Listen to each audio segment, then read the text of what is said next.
सभी लोगों का रियूनियन राइस में स्वागत है।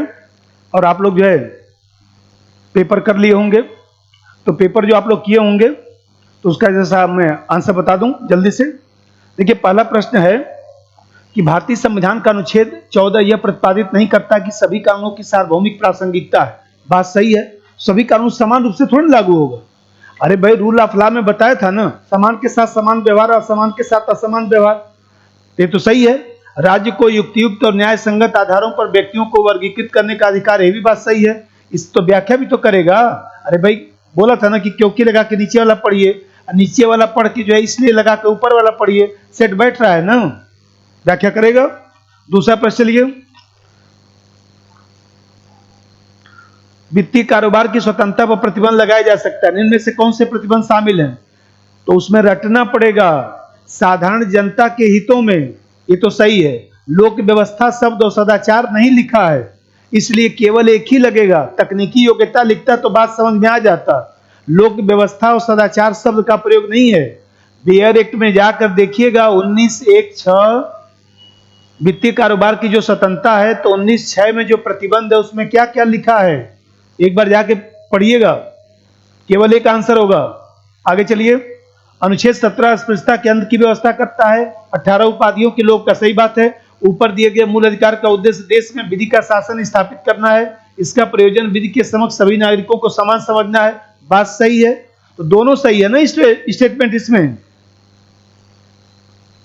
चौथा प्रश्न चलिए, निम्नलिखित कथनों में से प्रेस की स्वतंत्रता में सम्मिलित है? मुद्रित प्रकाशित करने का अधिकार, परिचालन का, सार्वजनिक मामलों की आलोचना, तो सब लगाइए, सब सही है। इसी का देखिए, जैसे आप देखते हैं कि हम लोग क्या जो है, अनुच्छेद 13 का मुख्य उद्देश्य निम्नलिखित में से किसके संदर्भ में संविधान की सर्वोच्चता सुनिश्चित करना है? अरे भाई, तो अनुच्छेद 13 जो है क्या कहता है? राज्य ऐसी कोई विधि नहीं बनाएगा जो मूल अधिकारों का अल्पीकरण करती हो या मूल अधिकारों को छीनती हो। तो मूल अधिकारों की सर्वोच्चता ही तो स्थापित करना इसका उद्देश्य है। तो मूल अधिकार लगाइए। फिर इसी का चलिए, ये तो मिला लिए होंगे सब। ये बताइए, सार्वजनिक स्थानों के संदर्भ में भेदभाव नहीं किया जाएगा। तो सार्वजनिक स्थानों के संदर्भ में भेदभाव नहीं किया जाएगा तो क्या हो गया? लीजिए, ऐसे ही मिला देता हूं जैसे आप लोग मिलाते हैं। मिलाने में कैसे मिलाते हैं आप लोग एग्जाम में? ऐसे ऐसे मिलाते हैं ना, ऐसे ऐसे ऐसे ऐसे मिला देते हैं, और अपना ही नहीं समझ में आता है। इसको कायदे से लिखा करिए। यहां 3, ये बताइए। दूसरा लिखा है, नागरिकों से धर्म, मूल वंश, जाति, लिंग, जन्म स्थान के आधार पर भेदभाव नहीं किया जाएगा। तो भेदभाव नहीं किया जाएगा, तो यहां पर जो है 15(1) में लिखा है ना, तो यहां लिखिए 4। फिर चलिए, स्त्री बच्चों के लिए विशेष उपबंध 15(3) 1 हो गया। अब बचा 2, तो 3 4 1 2 भी सही होगा। ऐसे मत मिलाया करिए, थोड़ा सुधर जाइए। बदले आता हुआ क्वेश्चन में गलत कर चले आए। अनुच्छेद 18 के अनुसार उपाधियों का अंत कर दिया गया, किंतु किन आधारों पर राज्य उपाधि प्रदान कर सकता है? तो बताया था ना कि सेना और शैक्षणिक सेवा, इन 2 संदर्भों में उपाधि दिया जा सकता है। तो क्या आंसर होगा? 2 और 3। सामाजिक सेवा और राजनीतिक सेवा नहीं लिखा है। अपने मन से ज्यादा मत दिमाग इसमें लगाइएगा, तो गलत हो जाएगा क्वेश्चन। इसी का चलिए, धर्म आदि के आधार पर विभेद का प्रतिषेध भारत के संविधान का अनुच्छेद 15 एक मूल अधिकार है, जिसे इसे अधीन वर्गीकृत किया गया है। अरे भाई, समानता के अधिकार के तहत। और क्या है? समानता का जो अधिकार है उसमें 15, 16, 17, 18, 14 यही तो अनुच्छेद है। अब चलिए आगे, मूल अधिकारों पर विचार करें, कौन कौन से सही हैं ये बताइए। प्राण और दैहिक स्वतंत्रता 21 में है, धार्मिक स्वतंत्रता 25 में है, शोषण के विरुद्ध अधिकार 23 में है, मत देने का अधिकार, तो मत देने का अधिकार जो है वो 200 किसमें है बताइए? 326 में। ये मूल अधिकार नहीं ना है। तो कौन कौन सा सही है? तो 1 2 3 सही है, यही लगाइए। आगे चलिए, विधि के समान संरक्षण से अभिप्राय है। उस दिन खूब समझाया था, रूल ऑफ लॉ पढ़ाया था, बताया था equality before law, equal protection of law. Equal protection of law का मतलब क्या हुआ? अनुपातिक समानता, समान के साथ समान व्यवहार, असमान के साथ असमान व्यवहार। तो यहाँ समान परिस्थितियों में समानता का व्यवहार, यही ना ठीक लगेगा। उपयुक्त सब नहीं होगा, सभी व्यक्तियों पर एक ही कानून लागू करना, ये तो ऐसे ही गलत हो गया। प्रत्येक व्यक्ति के साथ समानता का आचरण करना, ये भी गलत हो गया। तो उपयुक्त सभी तो होगा ही नहीं, बी होगा आंसर। आगे चलिए, कौन सा सुमेलित नहीं है? तो कौन सा सुमेलित नहीं? तो अस्पृश्यता का अंत 17 सही है, पिछड़े नियुक्ति आरक्षण सही है, धर्म मूल वंश जात 18 में कहां दिया है? यही ना होगा, सही नहीं है। मूल अधिकारों से असंगत तो उसका अल्पीकरण करने वाली विधियां 13 सही है। चलिए आगे, मूल ढांचे का सिद्धांत केशवानंद भारती वाद में पहली बार दिया गया, सही बात है। न्यायालय ने तथ्यात्मक रूप से अवधारणा को परिभाषित किया, गलत, उन्हें बताया था। संकल्पना के रूप में, विचार के रूप में दिया, गतिशील सिद्धांत है, समय परिस्थिति के अनुसार बदलता रहेगा। फिर मिनर्वा मिल्स बनाम भारत संघवाद में सर्वप्रथम इसका प्रयोग किया गया, इसमें सर्वप्रथम प्रयोग नहीं किया गया था। राजनारायणवाद में सर्वप्रथम प्रयोग किया गया था 1975, ये भी गलत हो गया। तो पूछ क्या रहा है? सत्य कथन का चयन करें, तो केवल एक लगाइए। अब चलिए, मौलिक अधिकार के भाग का मेरुदंड क्या है? बैकबोन क्या है? अरे स्वतंत्रता, स्वतंत्रता रहेगा तो स्वतंत्रता में समानता भी निहित होता है, तो स्वतंत्रता का लगाना पड़ेगा, धार्मिक नहीं। धार्मिक स्वतंत्रता तो स्वतंत्रता में ही आ गया।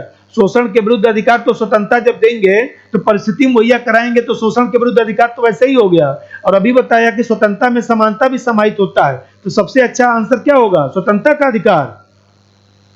फिर चलिए, निम्न कथनों पर विचार करें। अनुच्छेद 301 संपत्ति के अधिकार से संबंधित है, बताया था 300 का, 301 नहीं बताया था ना। 44वां संविधान संशोधन द्वारा जो है 1978 में जो है फंडामेंटल राइट से निकाल कर इसको लीगल राइट बना दिया गया और इसको 300 का में रख दिया गया। कौन सा भाग? बोलिए जल्दी से। भाग 12, अध्याय कौन सा? 4। ये गलत हो गया ना।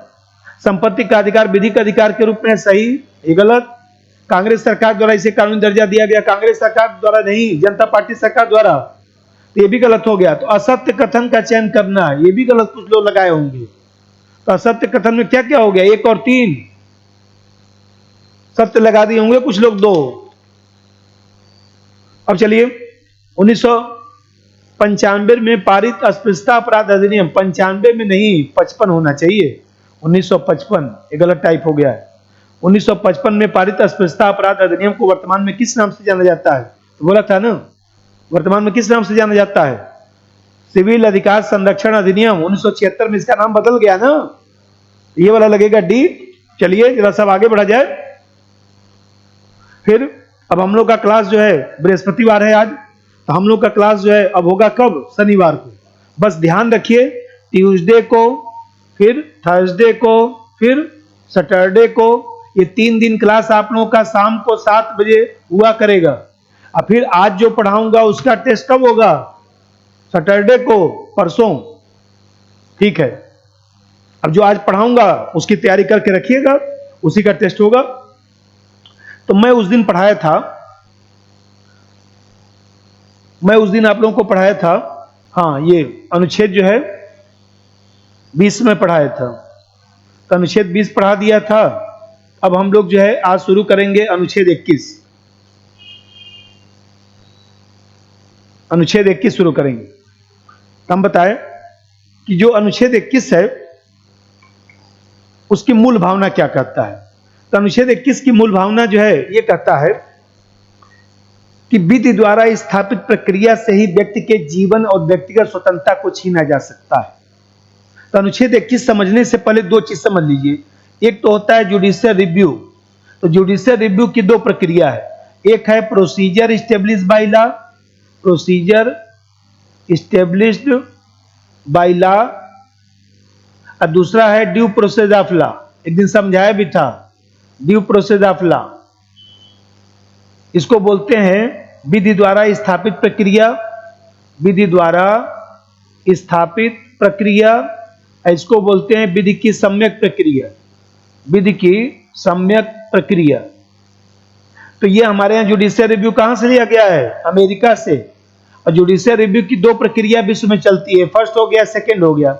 ये फर्स्ट वाला भारत में पाया जाता है। अब भारत में कहां से लिया गया है? तो जापान से लिया गया है।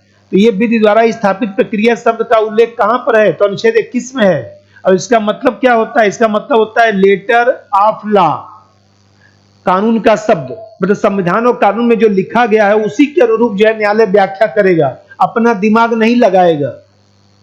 इसको बोलेंगे प्रोसीजर इस्टेब्लिश्ड बाय लॉ, औचित्यता का प्रयोग नहीं किया जाएगा। ड्यू प्रोसेस ऑफ लॉ कहाँ पाया जाता है? अमेरिका में। और इसका क्या मतलब होता है? तो इसका मतलब होता है letter of law plus natural justice, औचित्यता, प्राकृतिक न्याय। औचित्य क्या कहता है? तो यहां पर इस अनुच्छेद को समझने से पहले दो चीज समझिए। एक तो पहले ये कंसेप्ट क्लियर हो गया, तो भारत में सिद्धांतः जो है ये पाया जाता है। कभी पूछे कि भारत में न्यायिक पुनरावलोकन की प्रक्रिया का क्या नाम है? विधि द्वारा स्थापित प्रक्रिया। ये कहां पर लिखा गया? तो 21 में। कहां से लिया गया? तो जापान से। लेकिन न्यायिक पुनरावलोकन कहां से लिया गया? तो अमेरिका से। तो भारत में ये पाया जाता है, लेकिन न्यायपालिका धीरे धीरे जो है ड्यू प्रोसेस ऑफ लॉ की तरफ शिफ्ट हो रही है। पहले कंसेप्ट तो ये क्लियर करिए। अब अनुच्छेद 21 आपको समझ में आएगा। अब अनुच्छेद 21 समझिए। ये जो अनुच्छेद 21 है, तो मैं बताया कि इसमें क्या लिखा है कि विधि द्वारा स्थापित प्रक्रिया से ही व्यक्ति का जीवन और स्वतंत्रता को जो है छीना जा सकता है, या कम किया जा सकता है, या समाप्त किया जा सकता है। इसमें देख रहे हैं कि दो तरह का चीजें हैं। एक तो राइट टू लाइफ है, और दूसरा जो है, दूसरा चीज यहां पर है पर्सनल लिबर्टी। दो शब्दों का प्रयोग है ना, personal liberty. Right to life मतलब जीवन का अधिकार। एक तो जीवन का अधिकार है, और दूसरा जो है व्यक्तिगत स्वतंत्रता है, व्यक्तिगत स्वतंत्रता। अब इसका मतलब समझिए। फिर इसकी व्याख्या जरा सा समझ लिया जाएगा। अब व्याख्या में दो चीज समझना है। एक तो 1978 से पहले की स्थिति क्या रही है, और 1978 में जो मेनका गांधीवाद आया, तो 1978 के बाद और वर्तमान स्थिति क्या है, यह समझना है। अब समझिए, यहां पर दो चीज लिखा गया, जीवन का अधिकार और दूसरा जो है वह व्यक्तिगत स्वतंत्रता। तो यहां पर ध्यान रखिए कि जीवन के अधिकार का मतलब क्या है। मनुष्य अपनी सभ्यता संस्कृति के अनुसार जो है जीवन जी सकता है, और जीवन जीने में वो सब परिस्थितियां शामिल हैं जो व्यक्ति को जो है, जो जैविक प्राणी से व्यक्ति को जो है मनुष्य बनाती है। तो ऐसे जीवन को जीवन का अधिकार जो है कहा गया है, जिससे हमारा जीवन सार्थक बनता है, जिससे हमारा जीवन प्रासंगिक बनता है। ऐसे जीवन को इसमें जो है वह समाहित किया जाता है। अब यहां पर थोड़ा सा ये ध्यान रखिए, व्यक्तिगत स्वतंत्रता। व्यक्तिगत स्वतंत्रता ये भी व्यापक शब्दावली है। इसका मतलब है कि केवल शारीरिक निर्बंधन से मुक्ति नहीं, बल्कि इसमें अन्य बातें भी शामिल है। अरे भाई, हम कहते हैं, मैं कहूं कि विवाह करने का अधिकार, तो किसमें होगा? व्यक्तिगत स्वतंत्रता में, अनुच्छेद 21 में।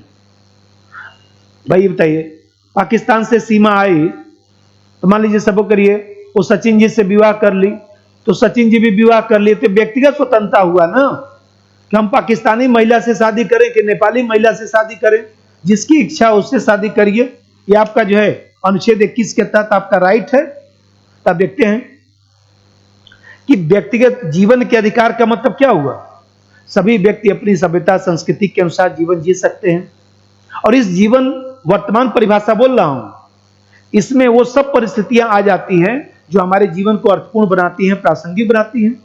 अब व्यक्तिगत स्वतंत्रता का मतलब केवल शारीरिक निर्बंधन से मुक्ति नहीं, उसमें सब परिस्थितियां समाहित हैं जो हमारी व्यक्तिगत स्वतंत्रता को बढ़ावा देती हैं। हमारा अवैध कारावास नहीं होना चाहिए, निगरानी नहीं होना चाहिए, हमें विवाह शादी का अधिकार मिलना चाहिए, दोस्त मित्र बनाने का अधिकार होना चाहिए। ये सब चीजें इसमें शामिल है। अब 1978 से जो पहले की स्थिति था, अब जानते हैं कि केस आया था गोपालन वर्सेस मद्रास राज्य। तो गोपालन वर्सेस मद्रास राज्य जो 1952 का केस है, उसके निर्णय के आधार पर 1978 तक स्थिति चलती रही। तब जानते हैं, इसमें सुप्रीम कोर्ट ने कहा कि विधि द्वारा स्थापित जो प्रक्रिया है, उसमें जो विधि शब्द है, उसमें औचित्यता और प्राकृतिक न्याय शामिल नहीं है। मतलब रूल ऑफ लॉ केवल शामिल है। मतलब प्रोसीजर स्टेब्लिश बाय लॉ में जो विधि शब्द है, उस विधि शब्द का मतलब केवल लेटर ऑफ लॉ है। जो संविधान और कानून में लिखा गया उसी के अनुरूप व्याख्या किया जाएगा। इस तरह से जीवन और व्यक्तिगत स्वतंत्रता को इसमें सीमित कर दिया गया, संकीर्ण कर दिया गया। यहां तक क्लियर? तो 1978 से पहले अनुच्छेद 21 क्या था? सीमित था, संकीर्ण था। और 1978 में जब मेनका गांधीवाद आया, मेनका गांधीवाद 1978 में आया, तो मेनका गांधी जो वाद आया, मेनका गांधी बना भारत संघ 1978, उसमें सुप्रीम कोर्ट ने अपना निर्णय बदल दिया और सुप्रीम कोर्ट ने कहा कि जो विधि शब्द है वो वास्तव में उसमें लेटर ऑफ लॉ के साथ नेचुरल जस्टिस भी समाहित है। कानून रीजनेबल भी होना चाहिए, जस्ट भी होना चाहिए, फेयर भी होना चाहिए, युक्ति संगत होना चाहिए। और इस तरह से देखा जाए तो सुप्रीम कोर्ट ने अनुच्छेद 21 की व्यापक व्याख्या प्रस्तुत कर दी। अब व्यापक जब व्याख्या प्रस्तुत कर दी, आप जानते हैं कि जीवन के अधिकार में, व्यक्तिगत स्वतंत्रता के अधिकार में वो सब परिस्थितियां शामिल होने लगी जो जीवन के अधिकार को प्रासंगिक बनाती हैं। और इस तरह से देखा जाए तो सुप्रीम कोर्ट ने जब कहा कि कानून जो बनता है वो फेयर होना चाहिए, जस्ट होना चाहिए, रीजनेबल होना चाहिए, और इस तरह से देखा जाए तो सुप्रीम कोर्ट ने जो व्याख्या बदल दिया उसी के आधार पर वर्तमान व्यवस्था चलता है।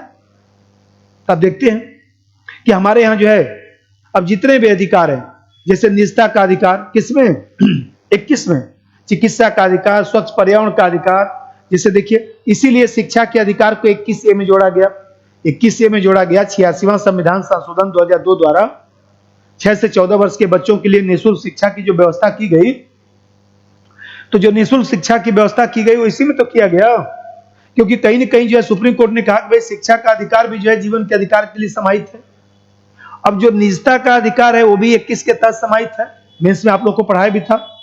अब देखिए निजता के अधिकार का मतलब क्या होता है। निजता के अधिकार का मतलब होता है कि हमारा एक निजी क्षेत्र है, हमारा एक गोपनीयता है। तब जानते हैं कि शुरुआती दौर में 1954 की बात है, एसपी शर्मा का एक केस आया था, एसपी शर्मा बनाम सतीश चंद्र पाल का एक केस आया था। उसमें सुप्रीम कोर्ट ने जो है निजता के अधिकार को एफआर का दर्जा देने से मना कर दिया था। 1962 में जो खड़क सिंह का केस आया था उसमें भी सुप्रीम कोर्ट ने उसी चीज को मान लिया। लेकिन आप जानते हैं कि यहां पर जो है 2 अगस्त 2017 को जो पुट्टा स्वामीवाद कहा जाता है, पुट्टा स्वामी बनाम भारत संघवाद, ये जो पुट्टा स्वामी वर्सेस भारत संघवाद आया, तो ये पुट्टा स्वामी बनाम भारत संघवाद जो 2017 में आया, इसमें सुप्रीम कोर्ट ने अपना निर्णय बदल दिया और सुप्रीम कोर्ट ने कहा कि निजता का अधिकार जो है अनुच्छेद 21 के तहत समाहित है। भाई हमें कहते हैं कि व्यक्ति अपनी व्यक्तिगत स्वतंत्रता रखता है, निजता रखता है। भाई हम अपना फोन नंबर नहीं किसी को देना चाहते तो नहीं देंगे, हम अपना एड्रेस नहीं बताना चाहते हैं तो नहीं बताएंगे। तो इसका मतलब ये हुआ, लेकिन ये मेंस में प्रश्न आता है, इसको यहीं पर रोक दीजिए।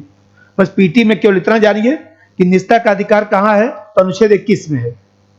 अब जैसा समझिए, अब यहां पर जो मैं बता रहा था कि आपको केवल 2 लाइन ध्यान रखना है, इसका अर्थ क्या है, और फिर ध्यान रखना है कि 1978 से पहले क्या स्थिति थी, 1978 के बाद जो है वर्तमान क्या स्थिति है, ये आपको ध्यान रखना है। बस इससे ज्यादा पीटी में ध्यान नहीं रखना है, बाकी सब मेंस में आप लोगों को मैं पढ़ाया था।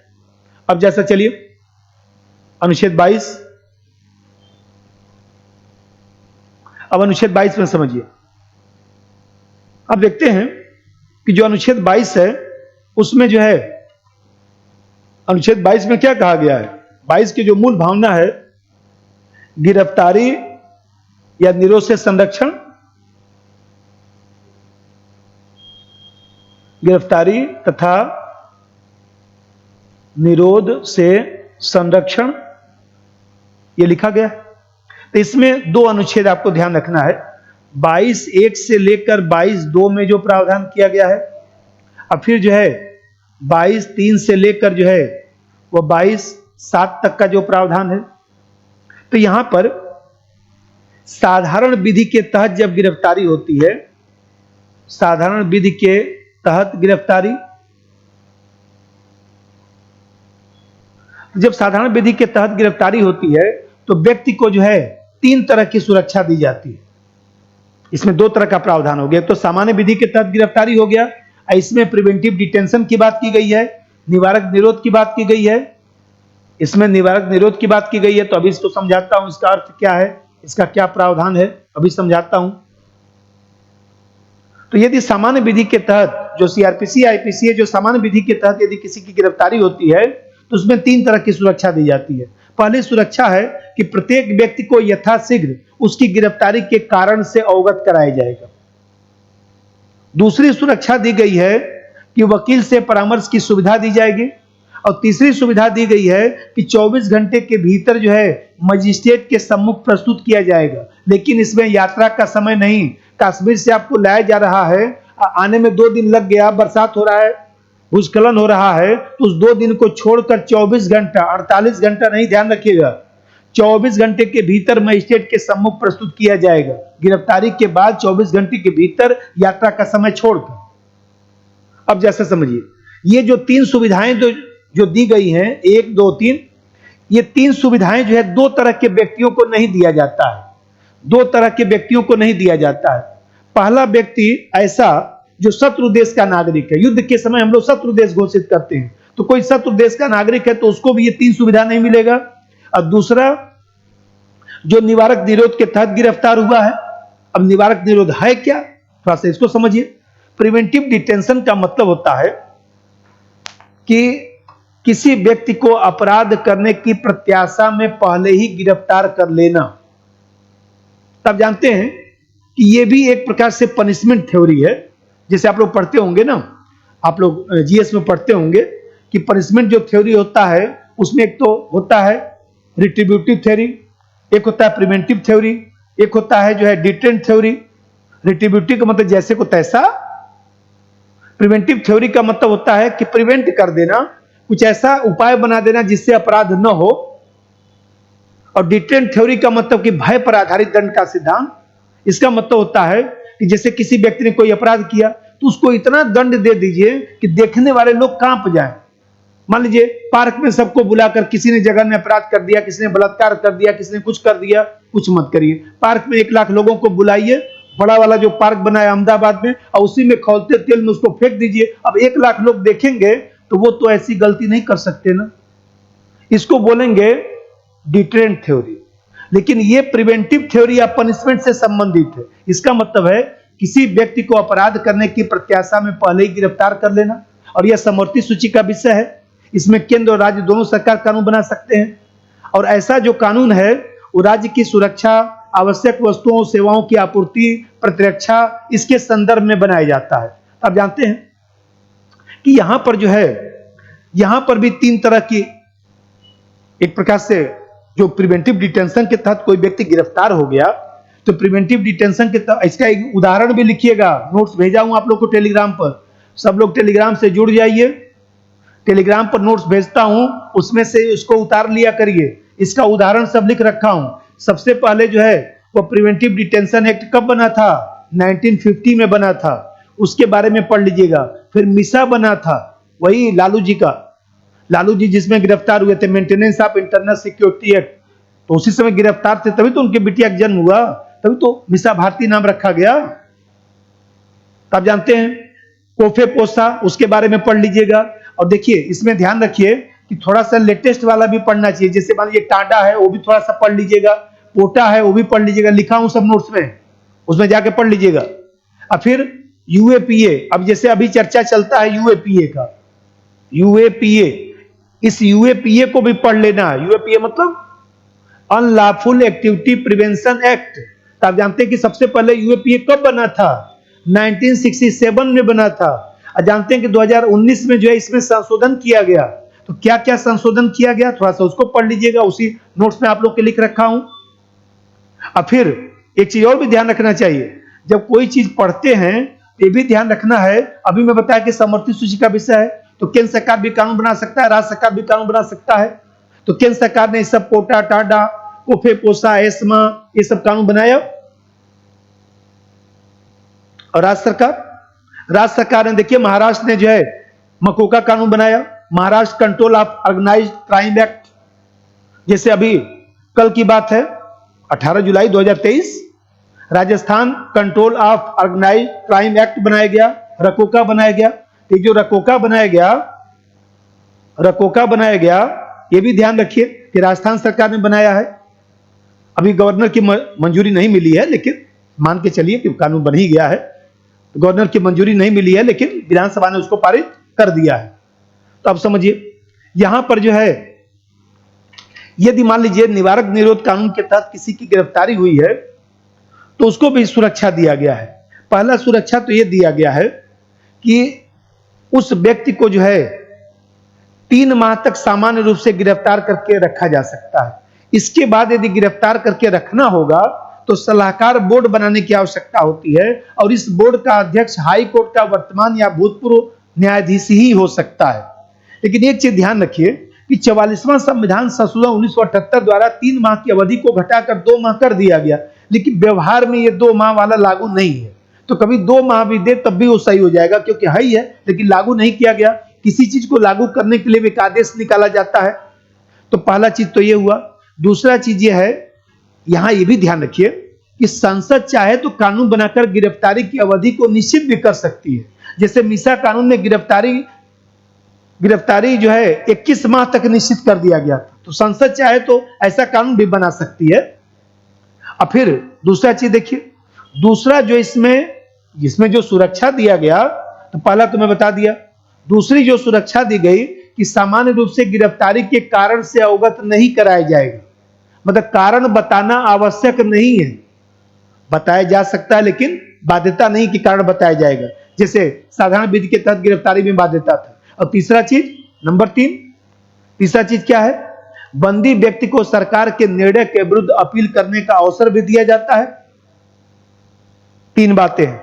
और यहां पर जैसे मान लीजिए टाडा है, terrorist and disruptive prevention act, तो ये जो कानून है उसमें आपको 3 लाइन जानना है। ये कानून कब बना था? 1985 में बना था। ये कानून जैसे मान लीजिए टाडा कब समाप्त हुआ? 1995 में समाप्त हुआ। अरे उसी में तो संजय दत्त गिरफ्तार थे। मान लीजिए पोटा है, तो पोटा कब बना था? प्रिवेंशन ऑफ टेररिस्ट एक्ट, तो पोटा कब बना था? तो 2002 में बना था। पोटा कब समाप्त हुआ? तो 2005 में समाप्त हुआ। एक तो ये ध्यान रखना है, और थोड़ा सा उसका प्रावधान ध्यान रखना है। देखिए जैसे अफस्पा है, तो अफस्पा अलग चीज है, आर्म्ड फोर्स प्रोटेक्शन जो एक्ट है वो अलग चीज है, उसको इसमें मत मिला दीजिएगा। अफस्पा जो है अलग चीज है। Armed force special power act, सशस्त्र सेना विशेषाधिकार कानून, तो यह जो अफस्पा है वो 1957 में बनाया गया था। मई 1958 में इसे लागू कर दिया गया था। यह सुरक्षा बल, अर्धसैनिक बल को विशेष अधिकार देता है। जैसे मान लीजिए बिना किसी पूर्व सूचना के जो है किसी के घर की तलाशी हो सकती है, किसी को गिरफ्तार किया जा सकता है, पुलिस वाला गिरफ्तार कर सकता है, और कानून व्यवस्था बनाए रखने के लिए आवश्यकता पड़ने पर गोली भी चलाया जा सकता है। यहां पे एक चीज ध्यान रखिए, यदि गोली चलाने से किसी की मृत्यु हो गई तो केंद्र सरकार की अनुमति से ही मुकदमा चल सकता है। आप जानते हैं, बहुत कठोर कानून। इसीलिए मेघालय में इसको समाप्त कर दिया गया, 2018 में मेघालय में समाप्त कर दिया गया। और वो जो जिनका घोगराला बाल है नॉर्थ ईस्ट की, जो चुनाव भी लड़ी थी, हार गई थी, तब जानते हैं कि इरुमा सिरोन के ऐसे कुछ नाम है, तो उन्होंने आंदोलन भी इसके लिए किया था। तो आप जानते हैं कि इस कानून को अब धीरे धीरे हम लोग समाप्त कर रहे हैं। ये भारत में लागू नहीं है, नॉर्थ ईस्ट के कुछ क्षेत्रों में इसको लागू किया गया है। तो केवल आपको यह ध्यान रखना है। अब जैसा समझिए, एक जो वीपी जीवन रेड्डी की अध्यक्षता में एक जो समिति बनाई गई थी, उसने जो है अफस्पा को समाप्त करने की सिफारिश भी किया था। अब जैसा यहां समझिए, बस आपको इसमें इतना ही जानना है। अब यहां पर जो है अनुच्छेद 23 चलिए, तो देखिए जो शोषण के विरुद्ध अधिकार है, शोषण के विरुद्ध अधिकार, तो शोषण के विरुद्ध जो अधिकार है उसमें 2 अधिकार है, यहीं पे बना देता हूं। शोषण के विरुद्ध अधिकार जो है क्या क्या है? एक तो 23 है और दूसरा जो है 24 है। तो 23 में आपको 2 चीज ध्यान रखना है, 23(1) और 23(2), और जानते हैं कि 24 का कोई अपवाद तो है नहीं। तो 23(1) क्या कहता है ये समझिए पहले। बेगार या इसी प्रकार से जबरदस्ती कराए गए श्रम को अवैध घोषित किया जाता है, इसे अपराध की श्रेणी में माना गया है। जैसे मान लीजिए हमें कहते हैं दास प्रथा है, बधुआ मजदूरी है, स्त्री बच्चों के साथ अनैतिक व्यापार है, मनुष्यों का वस्तु के रूप में खरीद बिक्री है। इन सब चीजों को हम लोगों ने अवैध घोषित कर दिया। और जानते हैं कि यहां पर जो है संसद कानून बनाकर इस अधिकार को संरक्षित करती है। जैसे आप लोग तमाम पढ़ते होंगे सोशल जस्टिस में, बधुआ मजदूरी कानून जो है बनाया गया 1976 में, समान पारिश्रमिक कानून बनाया गया 1976 में। तो ये सब कानून जो है 23(1) को लागू करने के लिए बनाया गया। लेकिन यहां पर 23(2) में थोड़ा सा ध्यान रखना है कि राज्य सार्वजनिक उद्देश्य से अनिवार्य सेवा की योजना लागू कर सकता है। राज्य सार्वजनिक उद्देश्य से अनिवार्य सेवा की योजना लागू कर सकता है, लेकिन ऐसा करते समय धर्म, मूल, वंश, जाति, वर्ण, इन सब सामाजिक आधारों पर किसी प्रकार का भेदभाव नहीं किया जाएगा। जैसे आप देखते हैं कि एमबीबीएस की डिग्री किसी को दिया जाता है यूपी में, उत्तराखंड में, चाहे तमाम जगहों पर, तो ग्रामीण सेवा को अनिवार्य कर दिया गया है कि आपको 6 महीने साल भर जो है, राजस्थान में भी ग्रामीण सेवा को अनिवार्य कर दिया गया है कि आपको ग्रामीण स्तर पर जो है 6 महीने साल भर सेवा देना पड़ेगा, तभी हम एमबीबीएस की डिग्री देंगे। इस बात को 23(2) में लिखा गया कि सार्वजनिक उद्देश्य के लिए अनिवार्य सेवा की योजना लागू किया जा सकता है और इसको जो है शोषण नहीं माना जाएगा। ये अपवाद स्वरूप लिखा गया है कि ये जो है हमारा क्या हो गया, ये अपवाद हो गया। जानते हैं कि इसमें एक केस भी आया था, वो भी बता दें। एक दीना बनाम भारत संघ का केस आया था, दीना वर्सेस भारत संघ का केस आया था। तो दीना वर्सेस भारत संघ का केस जो 1983 में आया था, उसमें सुप्रीम कोर्ट ने कहा था कि कैदियों को अपने काम के लिए उचित मजदूरी पाने का हक है। यदि जेल में वो कुछ काम कर रहा है तो उसको भी पारिश्रमिक दिया जाता है। और जानते हैं कि यदि जेल में परिश्रम आप कर रहे हैं तो आपको जो है कुछ वेतन दिया जाएगा, कुछ पारिश्रमिक दिया जाएगा। इसमें कहा गया कि यदि ऐसा किया जाता है, यदि पारिश्रमिक नहीं दिया जाता है तो उसको बेगार की श्रेणी में माना जाएगा। ये भी बात ध्यान रखिएगा।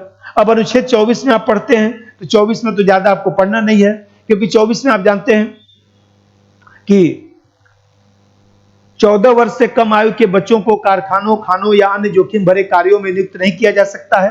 और जानते हैं कि 24 के तहत जो है हमारे यहाँ 1986 में एक कानून बनाया गया और फिर जो है 2016 में उसमें परिवर्तन किया गया, बाल श्रम निषेध कानून, जो मैं आप लोग को सोशल जस्टिस से पढ़ाया भी था।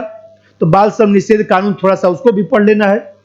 और यहां पर ध्यान रखना है कि जो जो कानून हमारे यहाँ बनाए गए हैं उसकी एक लिस्ट बना लेना। मैं आप लोगों के नोट्स में लिखा भी हूं, उसमें से उतार लीजिएगा। तो शोषण के विरुद्ध जो अनुच्छेद 23 और 24 जो लिखा गया है, इसमें इतना ही पढ़ना है। अब जैसे समझिए, अब आगे चलिए। आगे जो है इसमें धार्मिक स्वतंत्रता का अधिकार, धार्मिक स्वतंत्रता का अधिकार,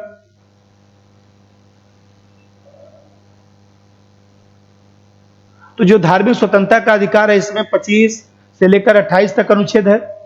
तो अनुच्छेद 25 जरा से पहले समझ लीजिए। अनुच्छेद 25 ये कहता है, दो चीज इसमें है, एक तो इसकी मूल भावना है और दूसरा जो है इसका अपवाद है। तो मूल भावना क्या कहता है? अंतःकरण की स्वतंत्रता। अनुच्छेद 25 का मतलब अंतःकरण की स्वतंत्रता, मतलब किसी धर्म को अबाध रूप से मानना, आचरण करना, प्रचार करने की स्वतंत्रता, किसी धर्म में विश्वास करना। कोई भी व्यक्ति ईश्वर के किसी भी प्रतिरूप की आराधना कर सकता है, पूजा पाठ कर सकता है, कर्मकांड कर सकता है, धर्म का ज्ञान बांट सकता है, किसी भी धर्म को मान सकता है।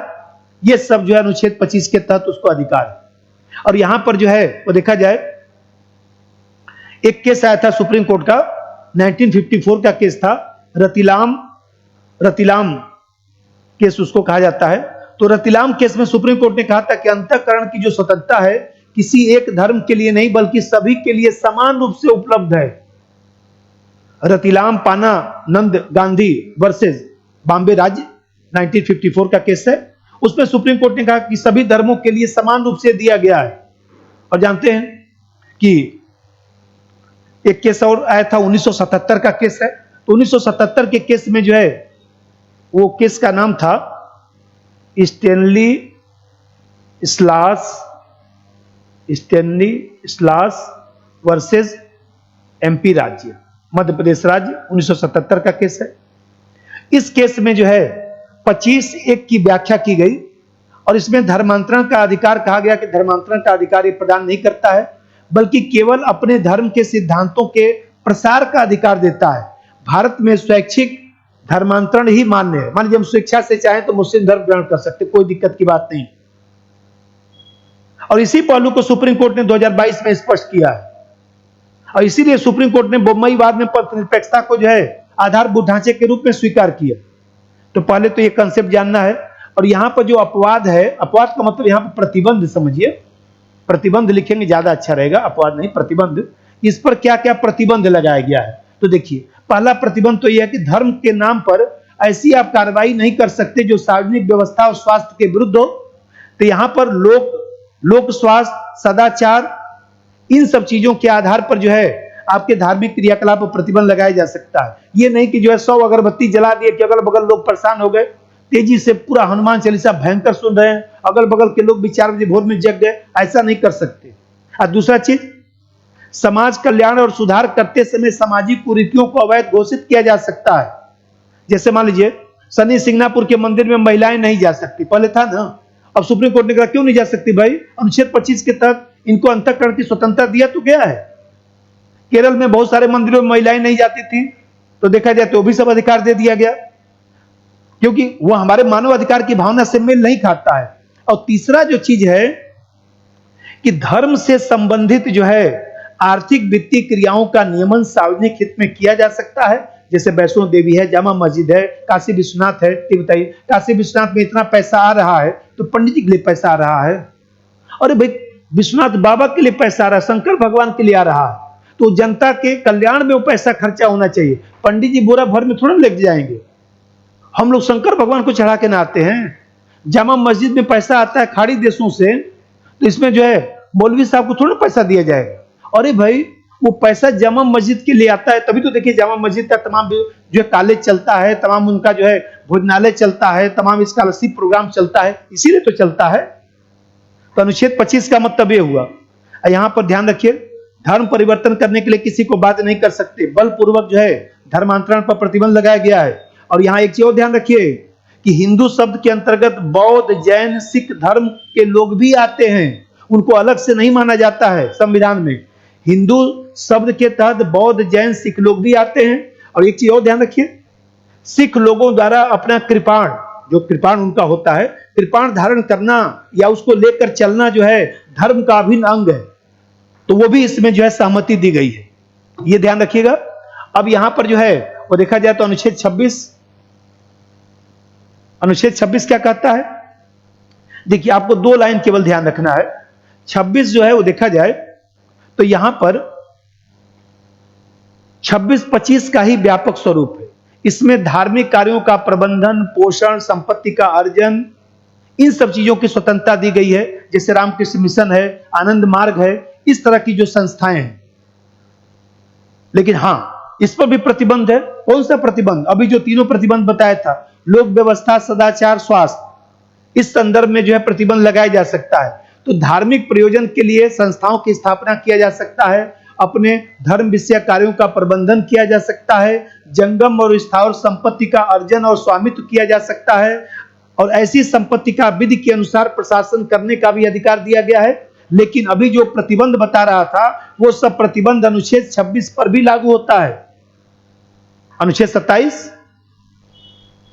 27 में लिखा गया है कि किसी धर्म विशेष को बढ़ावा देने के लिए सरकार किसी कर का आरोपण नहीं कर सकती है। मतलब किसी विशेष धर्म की अभिवृद्धि के लिए करों के संदाय के बारे में स्वतंत्रता, कि भाई हमें कहते हैं सरकार इस तरह का कोई कर नहीं लगा सकती कि किसी धर्म को बढ़ावा दे सके। हां, लेकिन एक चीज ध्यान रखिएगा, सरकारी राजस्व का प्रयोग जो है किसी धर्म के बढ़ावा देने के लिए नहीं किया जा सकता है। लेकिन एक चीज ध्यान रखना है कि कर के रूप में एकत्रित धन को राज्य द्वारा किसी विशेष धर्म के रख रखाव का प्रसार करना, किसी विशेष धर्म को बढ़ावा देना, तो कर के रूप में जो पैसा हम लोग देते हैं उसका जो है किसी विशेष धर्म को बढ़ावा देने के लिए उस धन का प्रयोग नहीं हो सकता है। लेकिन कर की मनाही है, शुल्क लिया जा सकता है। माघ मेला में देखिए बस का किराया बढ़ जाता है, ट्रेन का किराया बढ़ जाता है, तो जो लोग जाते हैं उनसे 10-5 रुपया वसूली कर दिया जाता है। क्यों? क्योंकि वहां पर कुछ विशेष सुविधा हो जाता है, कुछ सुरक्षा उपलब्ध करा दिया जाता है। इसके लिए अनुच्छेद 27 में कहा गया है। और एक बचा अनुच्छेद 28, अब उस पर आइए। अनुच्छेद 28, तो 28 में थोड़ा सा यहां ध्यान रखिए। 28 में जो है वो देखा जाए तो 3 बातें हैं। एक तो जो है धार्मिक शिक्षा संबंधी अधिकार, 28 का मतलब धार्मिक शिक्षा से संबंधित अधिकार। तो धार्मिक शिक्षा से संबंधित जो अधिकार है उसमें 28(1), 28(2), 28(3), ये 3 अनुच्छेद ध्यान रखना है। तो यहां पर 28(1) में क्या कहा गया है? राज्य द्वारा पूर्णतः पोषित जो संस्थाएं हैं, जैसे राजकीय विद्यालय होता है, वहां पर धार्मिक शिक्षा नहीं दिया जा सकता। ये 28(1) में लिखा गया है। 28(2) में लिखा गया है राज्य द्वारा प्रशासित, लेकिन न्यास और ट्रस्ट द्वारा जो है, न्यास और ट्रस्ट द्वारा जो स्थापित संस्थाएं हैं, अरे भाई डीएवी, मदरसा, सरस्वती शिशु मंदिर, न्यास और ट्रस्ट द्वारा ही तो है। इस तरह की संस्थाओं में धार्मिक शिक्षा दिया जा सकता है, लेकिन लोगों की सहमति से। यहां पर 28(2) में मैंने बताया कि राज्य द्वारा प्रशासित तो सब होगा।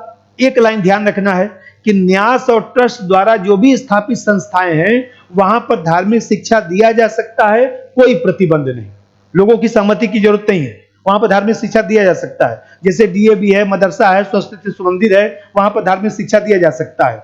और 28(3) में कहा गया है कि राज्य द्वारा मान्यता प्राप्त संस्थाएं और राज्य निधि से कुछ सहायता भी होता है, जैसे मैनेजमेंट के कॉलेज बहुत सारे होते हैं, तो वहां पर 28(3) में लोगों की सहमति से जो है धार्मिक शिक्षा दिया जा सकता है। जब तक लोग सहमत नहीं होंगे तब तक उनको धार्मिक शिक्षा नहीं दिया जा सकता है।